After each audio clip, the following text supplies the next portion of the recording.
Drusilla Dungy Houston was a woman that I came across back in 1988, and quite by accident through a presentation I was listening to at the St. John Baptist Church.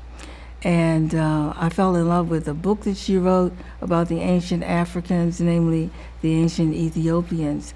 And so we named the webpage after her poem, America's Uncrowned Queens.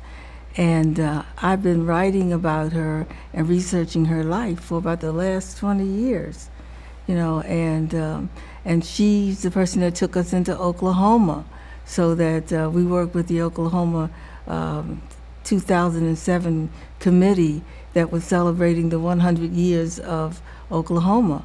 She talked about the circumstances by which Black women were doing a host of things that no one was recognizing them for.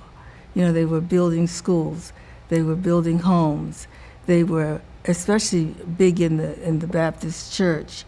They were historians, but she was really talking about herself, that she really had been overlooked. She had done extraordinary things, and most particularly, she had gathered an extraordinary history on the ancient Africans, and she tracked them all around the world. And it relates to today's efforts to silence the contributions of Black people, and that would include especially the successes that African American women had achieved, but no one talked about. So today, when people say they don't want to talk about slavery, Drusilla would say, that's ridiculous. You have a country that was built on slaves, and you cannot change that. So that's very relevant to what she did and the kind of work that she did and what she wrote. I suspect that what I loved the most about it was coming in contact with women that I would otherwise not have known, and to be invited into their homes, to meet their pets, to meet their relatives, to look at the artifacts that they had acquired.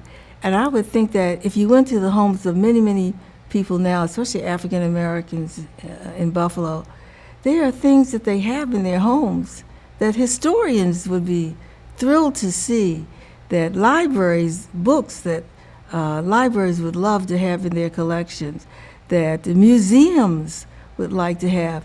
And I think we saw a lot of that when we actually went to their homes to interview them. And I'll never really forget that. I'm hoping that we're able to negotiate with the University of Buffalo, for example, to help us in maintaining the webpage, rebuilding it from scratch, basically, because it's a whole new digital world out there.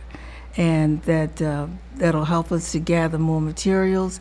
That'll help us if this university is involved, that students will join and take it on to be able to add more names and stories to the webpage, and also that the webpage will be updated so that it can be more valuable in terms of the things it could actually do, rather than just what it's doing now.